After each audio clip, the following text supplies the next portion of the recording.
바울은 빌립보 교회를 향해서 그들이 추구해야 할 모범의 근본으로 예수님의 모델을 우리에게 제시했습니다. 예수님의 모범이야말로 우리가 쫓아야 할 가장 완벽하고 아름다운 모범이죠. 그러나 예수님은 하나님이시기에 우리가 오히려 쫓는다는 것이 오히려 우리에게 버거운 일이 될 수 있고, 그러다 보니 절망감도 들 수 있을 겁니다. 그래서 오늘 본문에 보면 예수님을 쫓았던 또 다른 아름다운 사람 두 사람을 소개합니다. 바로 디모데와 에바브로디도이지요. 이들의 노력과 이들의 수고, 하나님 앞에서 그들이 헌신하고 충성한 모습들을 보며 예수님을 닮았던 사람들을 보며 너희도 그런 모습으로 살아가기를 바란다라고 바로 그 모델 세 사람을 제시하는데, 오늘은 그 중에 두 사람 디모데와 에바브로디도를 함께 나누도록 하겠습니다. 여러분, 바울은 빌립보 교회에 왜 이 두 사람을 이렇게 추천하고 있을까요? 그들에게 어떤 특징이 있길래 바울은 예수님을 닮은 사람들이다 라고 말하면서 그들을 높이 우리의 모범으로 삼아야 한다라고 말하는 걸까요? 오늘 이 두 사람에게서 나타나는 세 가지의 특징을 한번 살펴보면서 우리도 그런 특징을 가진 믿음의 일꾼 되기를 갈망하는 마음으로 오늘 말씀 함께 나누기를 소원합니다. 첫 번째 20절에 보시면 이렇게 말합니다. 뜻을 같이 하여 너희 사정을 진실히 생각할 자가 이밖에 내게 없음이라, 이렇게 말합니다. 이밖에는 없다, 이 말은 다른 말로 하면 이 사람 말고는 없다라는 소리지 않습니까? 여러분, 바울 주변에 쓸만한 사역자가 진짜 그렇게 없었을까요? 바울의 인간관계가 이렇게 나빴을까요? 사실 이건 아니죠. 이 말은 그런 의미로 쓴 이야기가 아닙니다. 이 사람 말고는 없다가 아니라 이 사람이 최고다, 최상급 강조형으로 지금 이야기를 하고 있는 거죠. 디모데야말로 너희를 생각하는 최고의 사람이다 라고 말하는 것과 같습니다. 그러면 바울이 볼 때 디모데가 왜 그들에게 최상의 사람이라고 이야기하고 있는 걸까요? 이렇게 높여주고 추천하는 이유는 뭘까요? 오늘 말씀에 보면 이렇게 말합니다. 뜻을 같이 하여 진실히 생각해 주는 사람, 그 사람 디모데가 최고다라고 말하는 거죠. 여러분, 뜻을 같이 하여 진실히 생각하는 사람, 우리가 별로 크게 대단해 보이지는 않는 것 같습니다. 왜냐하면 마음이 선하고 착한 사람들은 그런 거 아닌가라는 생각을 하기가 쉽죠. 그러나 여러분, 의외로 뜻을 같이 한다는 것이 결단코 쉬운 일은 아닙니다. 너 학교 가냐? 나도 학교 가는데 그럼 같이 갈까? 여러분, 이건 뜻을 같이 하는 건 아니죠. 몸의 방향만 그냥 같이 동행하는 것일 뿐입니다. 마음속으로는 딴 마음을 품을 수 있는 거죠. 그래서 우리가 잘 아는 사자성어 동상이몽이라는 말이 있지 않습니까? 겉으로는 같은 처지에 있는 것 같지만 속으로는 다른 생각을 하고 다른 행동을 하는 그런 사람들, 동상이몽이라는 말을 씁니다. 우리가 교회에서나 직장에서나 한 회의실에 앉아서 같은 주제로 회의를 주재한다고 할지라도 모인 사람들마다 생각이 제각각입니다. 그리고 거기에 뭔가를 결정했다고 하더라도 그 일을 추진하는 과정에서도 나타나는 모습이 보면 제각각인 것을 보게 됩니다. 교회에 이렇게 많은 사람들이 있지만 나와 같은 생각으로 일을 해줄 수 있는 사람은 100에 하나, 1000에 하나일 것입니다. 여러분, 바울이라고 달랐을까요? 복음 전파의 목적은 같다고 할지라도 진짜 생각이 같기는 어려운 법입니다. 그래서 그는 빌립보서 1장 15절에 이렇게 말했었습니다. 함께 읽어봅시다. 어떤 이들은 투기와 분쟁으로, 어떤 이들은 착한 뜻으로 그리스도를 전파하나니. 복음을 전하는 것은 같은데 의도가 서로 다른 두 부류가 있다라고 말합니다. 어떤 이들은 투기와 분쟁으로, 어떤 이들은 착한 뜻으로. 바울은 어찌 되든지 복음이 전파되고 그리스도가 증거될 수 있다면 나는 그것 자체로 만족한다라고 말은 하고 있지만, 사실 복음이 전파되는 것만 가지고 그가 정말 기쁘다라고 말할 수 있을까요? 뜻을 같이 하면서 함께 복음을 전하는 것보다는 좋을 수가 없을 겁니다. 바울은 디모데를 생각하면 항상 마음에 기특한 생각과 짠한 마음이 함께 들었을 것 같습니다.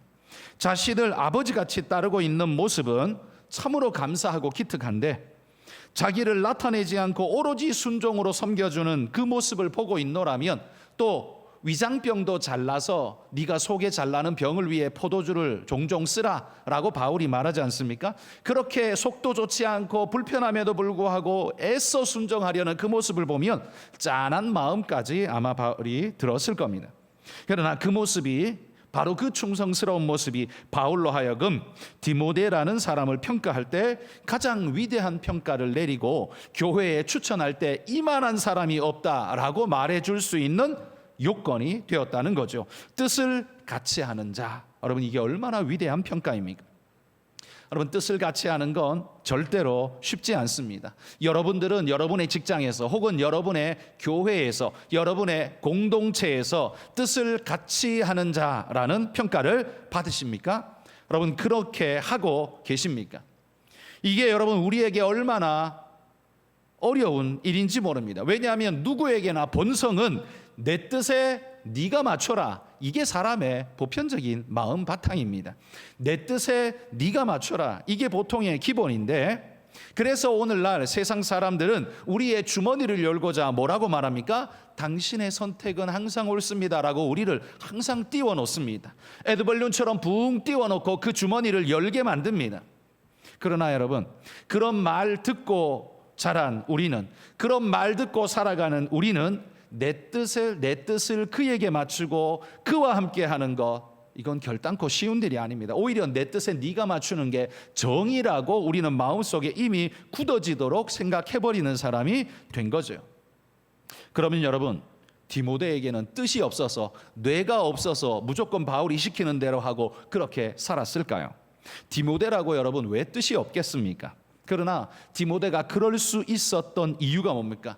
뜻을 같이 할 수 있었던 이유가 뭡니까? 뭐냐 하면 바울을 보니까 한 성령으로, 같은 성령으로, 같은 사명, 내가 불을 받은 그 사명을 저 바울도 받았구나, 저 바울이 받은 그 불 사명을 나도 받았구나, 우리가 함께 하나님의 뜻을 함께 이루어 갑시다, 이런 마음이 그의 마음속에 불같이 일었기 때문입니다. 같은 성령으로 같은 사명을 인식하기 때문에 한 마음이 될 수 있고 마음을 합하여 섬길 수 있었다는 거지요. 뿐만 아니라 자기의 스승인 바울의 모습을 보니 너무나 감동적입니다. 자기의 욕심, 자기의 생각, 이런 거 다 내려놓고 오직 주님 위해 모든 걸 희생하고 헌신하는 모습을 보니, 그 모습을 보니 자기 스스로도 감동되어져서 나도 그와 같은 모습으로 살겠습니다 라는 결단을 자연스럽게 하게 되더라는 거죠. 그러니 바울과 디모데는 한 뜻으로 하나 되어 움직이는 모습을 보일 수 있었던 겁니다. 모세가 여러분 이스라엘 백성을 애굽에서 이끌어낼 때 그 따르는 무리의 숫자가 장정만 60만 명. 여러분 요즘이야 보통 기본 4인, 한 가구를 4인으로 계산하지만 요즘 4인 가구도 많지 않습니까? 요즘은 3인 가구라고 계산을 해야 요즘 기본일 겁니다. 3인이 한 가구라고 할 텐데 옛날에는 어떻습니까? 옛날에는요 자식이 4명, 그럼 많은 것도 아니고 오히려 작아 보이고, 10명, 야곱 보십시오. 12명이지 않습니까? 12명만 있는 게 아니죠. 남자 아들만 12이지 여자까지 더하면 그게 몇 명일지 알 수도 없습니다. 그게 야곱의 후손이었는데, 그 이스라엘이 출애굽하던 시대라면 자식이 보통 집안에 한 67명 기본이었을 겁니다. 그러니 여러분 장정만 60만 명이면 전체의 숫자는 아마 우리는 적게 잡아서 200만 명이라고 말하지 많게는 300~400만 명 정도는 충분히 되었을 거라고 생각합니다. 그런데 그 많은 숫자 속에 인솔하는 모세와 같은 마음 같은 뜻으로 함께 해주는 사람이 몇 명이었습니까? 모세, 여호수아와 갈렙 두 사람 말고는 언급되는 사람이 없습니다. 그의 형 아론도요 모세가 없는 사이에 엉뚱한 짓, 금송아지 만들고 엉뚱한 짓 했습니다.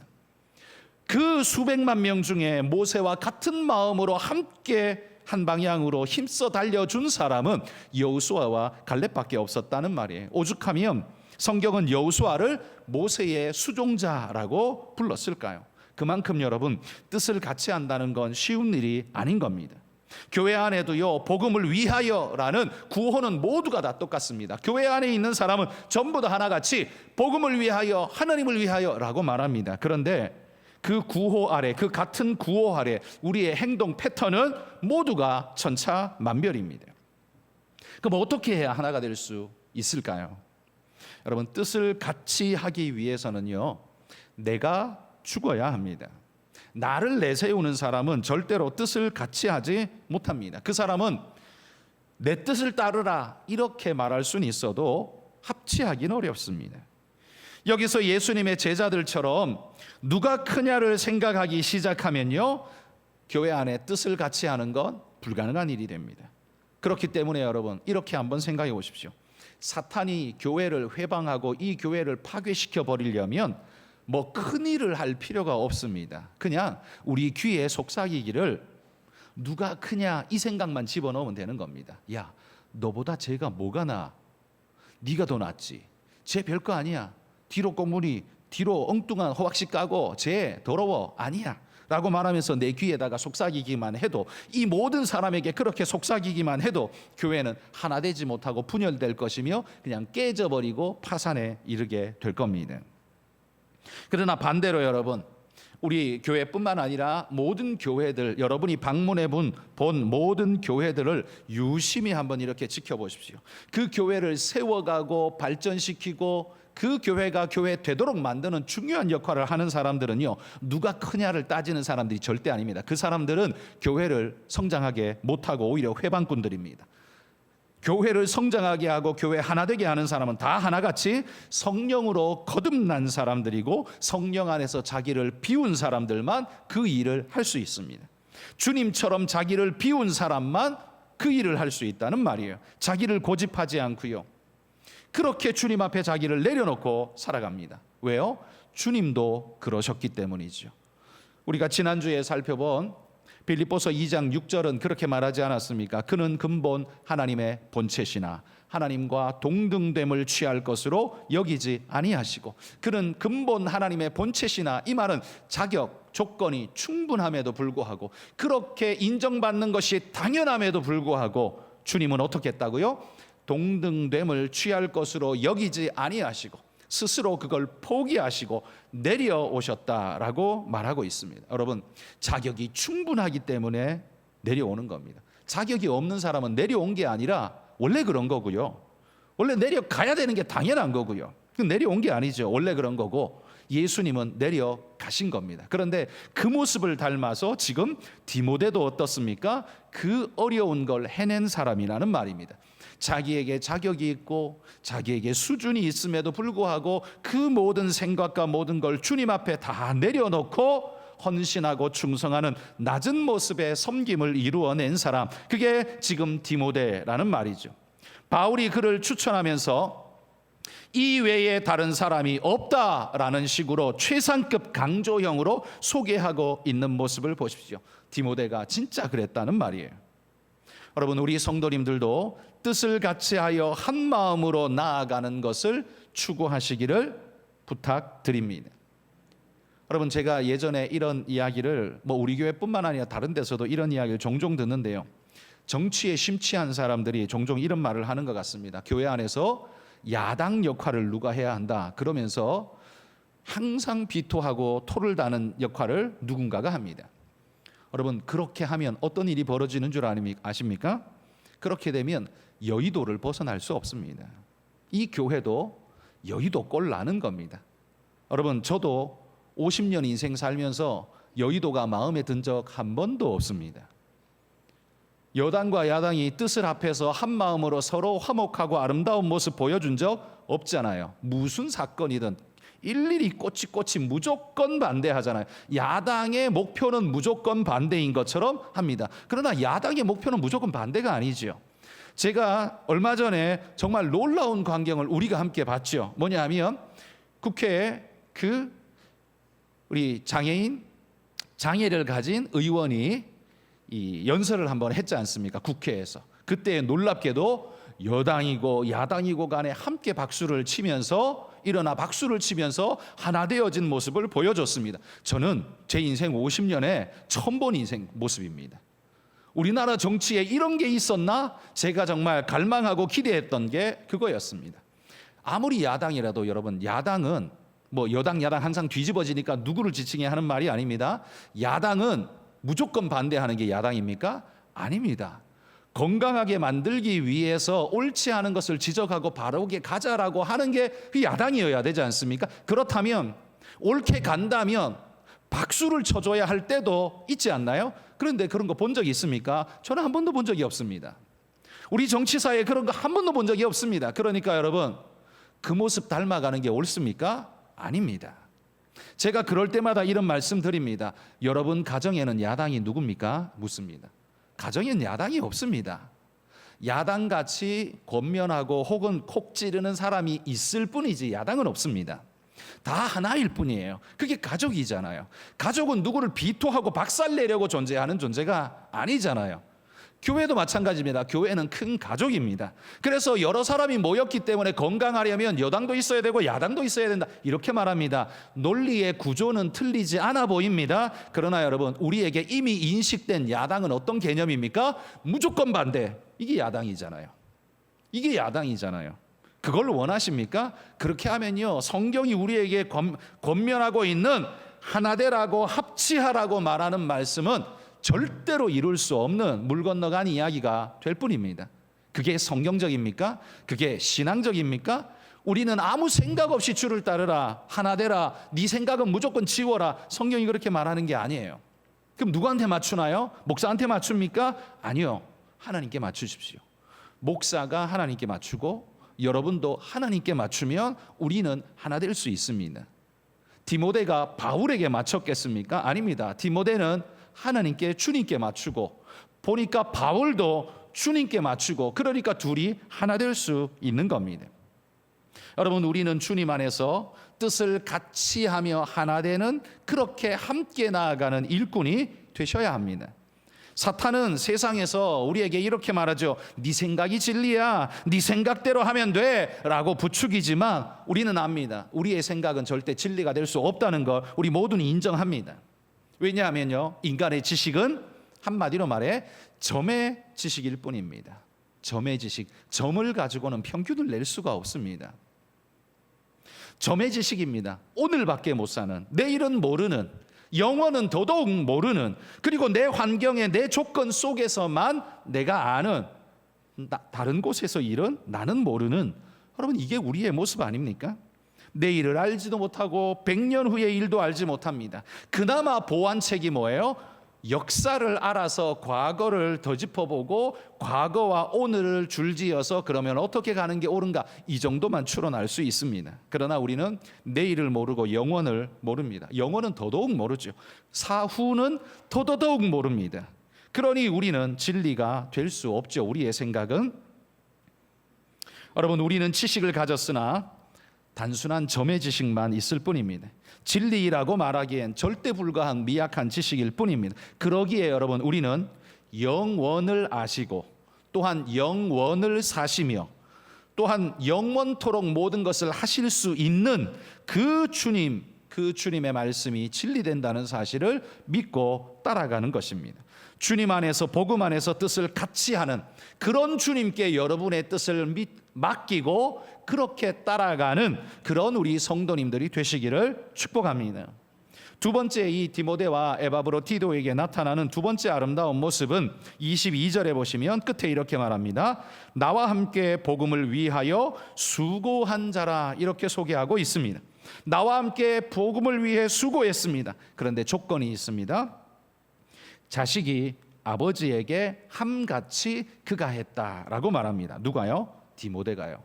디모데가 바울에게 하기를 자식이 아버지에게 순종하고 따르는 것처럼 그렇게 했다는 거예요. 이건 무슨 말입니까? 철저한 신뢰와 존경을 가지고 마음을 모아주고 함께 했다는 말이에요. 니나 나나 이렇게 생각하는 사람은 절대로 합치 못합니다. 니나 나나라고 주장하는 사람은 절대로 합치 못합니다. 자식이 아버지를 어떻게 생각합니까? 여러분, 4-5살 꼬맹이는요, 높은 데 올라가서 아버지가 뛰어내리라고 손 벌리면 뛰어도 안전하다는 확신을 가지고 뛰게 됩니다. 왜? 밑에 아버지를 믿으니까요. 아버지는 그에게 슈퍼맨이니까요. 엄마가 말한 건 먹어도 돼, 그러면 의심하지 않고 먹습니다. 왜? 엄마는 모든 걸 아는 분으로 아이들은 생각하니까요. 그만큼 신뢰하기 때문이죠. 아이들은 부모님을 철저하게 신뢰하기 때문에 부모님이 말하는 건 100% 확신하고 신뢰하며 따라갑니다. 그것처럼 바울이 볼 때 이 디모데의 특징은 자식이 아버지에게 함같이 이렇게 철저한 신뢰와 존경으로 나와 함께 따라주고 수고해 주었다라고 말합니다. 마치 이 디모데의 모습은요, 자신의 인생 핸들을 뽑아가지고 그냥 바울한테 맡겨버린 것 같습니다. 하나님께 맡겨버린 것 같아요. 자기는 그냥 엔진만 돌려서 열심히 제가 따라가겠습니다. 당신이 핸들링 해 주십시오. 주님께서 내 인생을 핸들링 해 주십시오. 이렇게 아예 뽑아서 맡겨버린 것 같은 그런 존재라는 말이죠. 여러분, 얼마나 신뢰할 수 있으면 내 인생의 핸들 방향을 뽑아서 맡겨버릴 수 있을까요? 내 인생의 핸들을 뽑아서 맡겨버릴 만큼 신뢰할 만한 사람을 여러분은 만나신 적이 있으십니까? 디모데는 지금 있다고 말하는 거예요. 그랬더니만 디모데의 수고가 어때요? 거짓되지 아니하고 순수하고 깨끗한 온전한 섬김이 되었다라고 말하는 겁니다. 그런 모습을 보니 바울이 감격하는 겁니다. 그래서 누구도 말하지 않지만 빌립보 교회에 바울은 이 디모데를 추천하면서 이런 사람이 또 없다라고 이렇게 칭찬하는 거예요. 여러분, 왜 칭찬할까요? 이 말을 듣는 빌립보에는 누가 있어요? 유오디아와 순두개가 있거든요. 자기 잘난 인생들 유오디아와 순두개가 있거든요. 자기 파당을 만들어서 교회를 반쪽 내놓고 자기가 옳다라고 주장하는 그들이 있거든요. 그들은 어떻습니까? 자기 인생, 자기의 핸들을 뽑아서 남에게 주님께 맡기는 게 아니라 남의 핸들을 뽑아서 자기가 쥐고 흔들려고 덤비는 그런 존재들이었다는 거예요. 그들에게는 신뢰도 없습니다. 동역의 개념도 없습니다. 그러니 언제나 그들에게 나타나는 건 경쟁과 분쟁과 다툼밖에 없다는 거예요. 디모데가 나와 함께 복음을 위하여 수고한 자라는 인정을 받게 된 제일 중요한 이유가 뭡니까? 자기를 비운 것입니다. 그리고 전적으로 주님에게 믿고 맡기며 신뢰하는 것입니다. 이게 바로 신앙의 특징이에요. 여러분이 교회 생활, 신앙 생활을 얼마나 하셨는지 모르지만 여러분이 교회에 와서 하나님께 도와주세요라고 하고 있다면 여러분은 신앙 생활을 지금 제대로 한 게 아닙니다. 여러분은 그냥 교회 생활을 하는 거고요.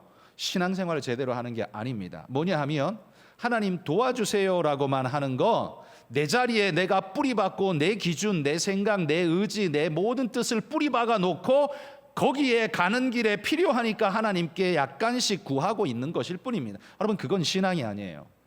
그건 성경이 말하는 신앙이 아닙니다. 성경이 말하는 신앙은 내 핸들을 뽑아서 주님께 맡기는 겁니다.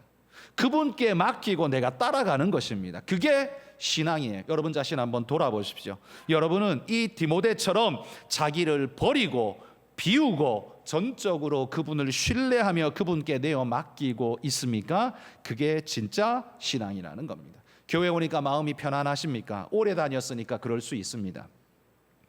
여러분은 예배를 진짜 드리십니까? 예배를 보러 오신 겁니까?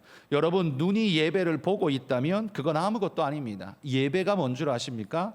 예배라는 말의 뜻은 히브리어 말 뜻 그대로를 풀면 코가 땅에 닿도록 엎드려 절한다는 소리입니다. 그게 예배예요. 내 몸에 가장 귀하고 소중한 것 머리가 당신의 발 아래에 있습니다 라고 그 머리를 땅 아래에 박고 엎드리는 게 그게 예배예요. 그렇다면 그게 뭘 말하는 겁니까? 예배의 기본 전제는 자기를 철저하게 비우고 낮추는 것이에요. 내가 꼿꼿이 서 있고 당신의 도움을 원합니다. 이건 예배 아니에요. 그건 그냥 도움을 구하는 거지. 그건 예배가 아닙니다. 예배는 내 머리를 박는 겁니다. 하나님 앞에 내 머리를 숙이고 당신 앞에 내 모든 걸 내어놓습니다. 이게 예배예요. 여러분이 예배에 와서 구경하고 계신다면, 그냥 즐기고 계신다면 그건 여러분은 그냥 종교적 문화생활을 한 거지 신앙을 한 게 아닙니다. 진짜 신앙은 자기를 비워야 합니다. 하나님 앞에 자기를 내어 드려야 합니다. 디모데는 거기에 앞장선 인물이라고 바울이 지금 증명해 주고 있습니다. 여러분의 신앙은 누가 증명해 주나요? 여러분의 자세와 태도는 누가 증명해 주고 있습니까?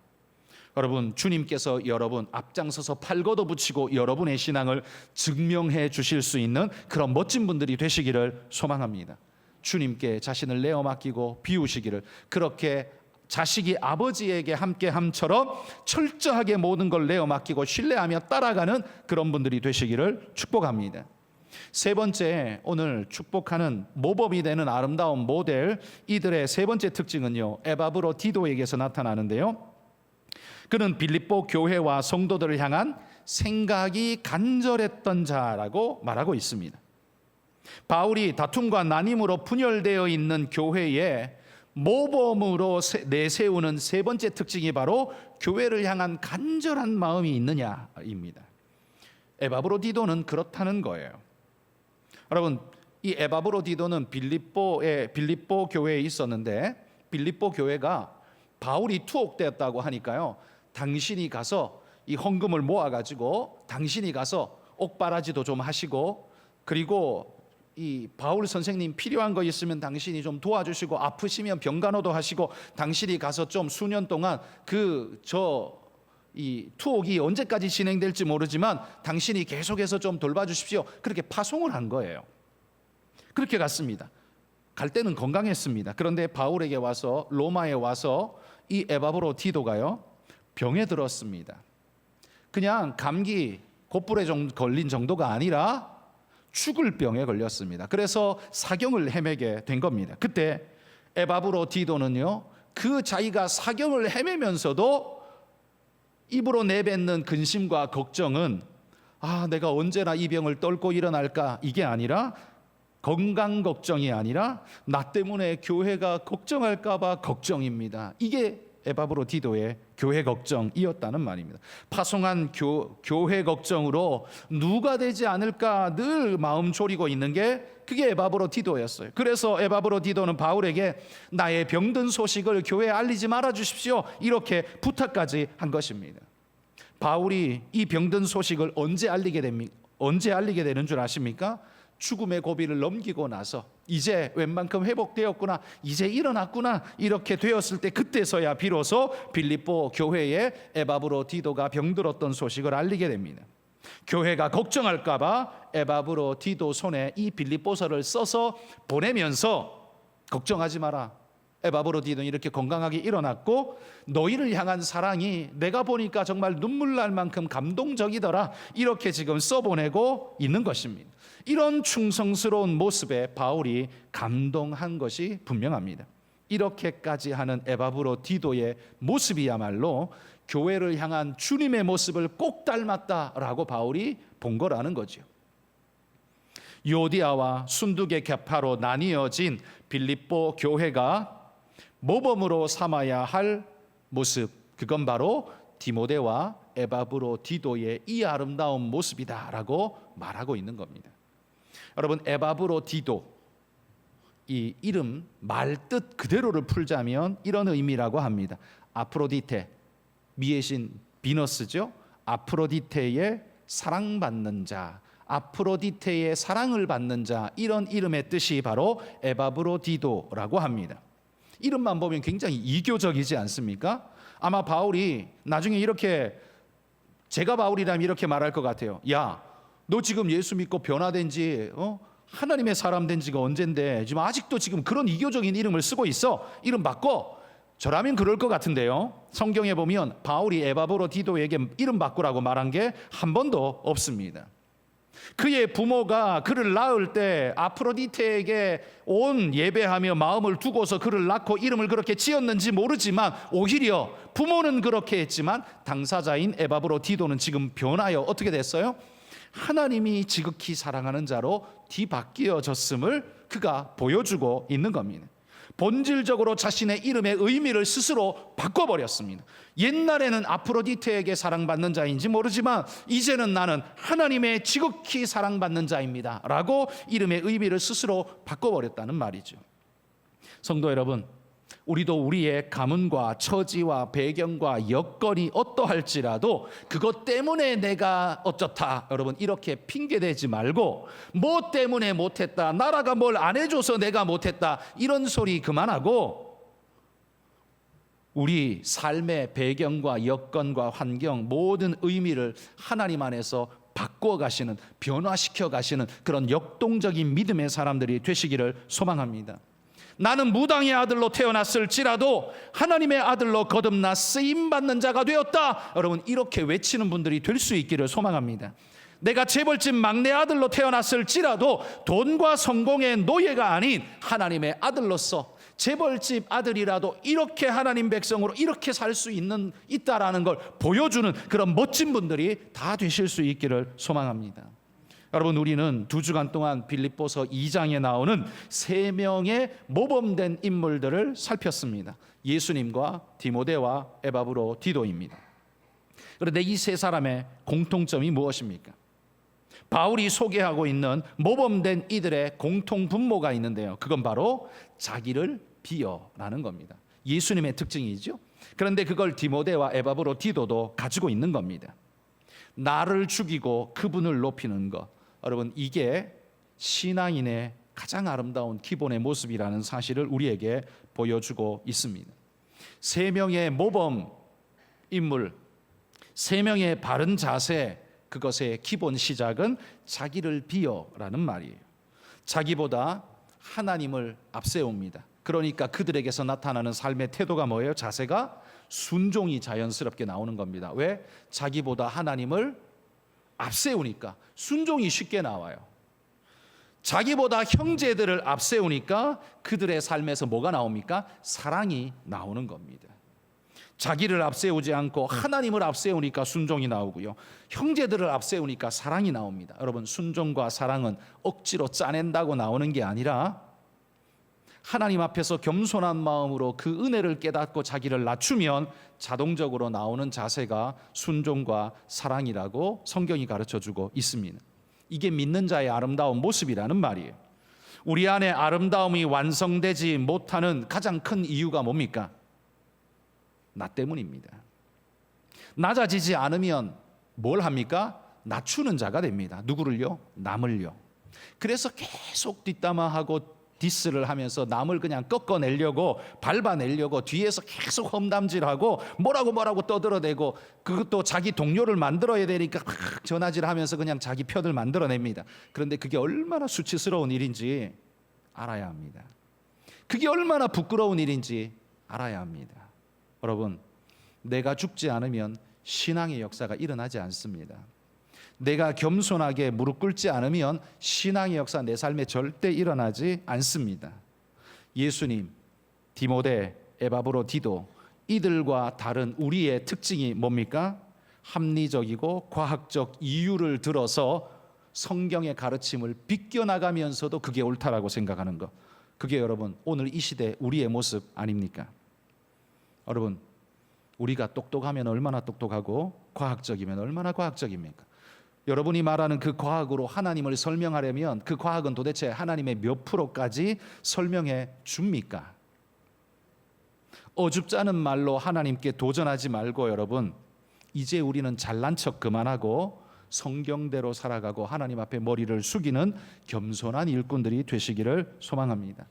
너희 안에 이 마음을 품으라 라는 이 한마디로 우리에게 명령하시는 이 성경의 명령에 순종하면서 여러분보다 하나님을 높이신다면 순종 자동 나올 겁니다. 여러분이 믿음의 형제들을 여러분보다 높이신다면 여러분 안에 사랑, 헌신, 충성 자동적으로 나오게 될 겁니다. 억지로 안 해도 그냥 나올 겁니다. 여러분, 그게 진짜 신앙이다, 그게 진짜 아름다움이다 라고 오늘 본문이 우리에게 일러주고 있다는 말입니다. 여러분, 이런 믿음의 아름다운 모습의 사람들이 되시기를 주의 이름으로 축복합니다. 기도하겠습니다. 하나님 아버지,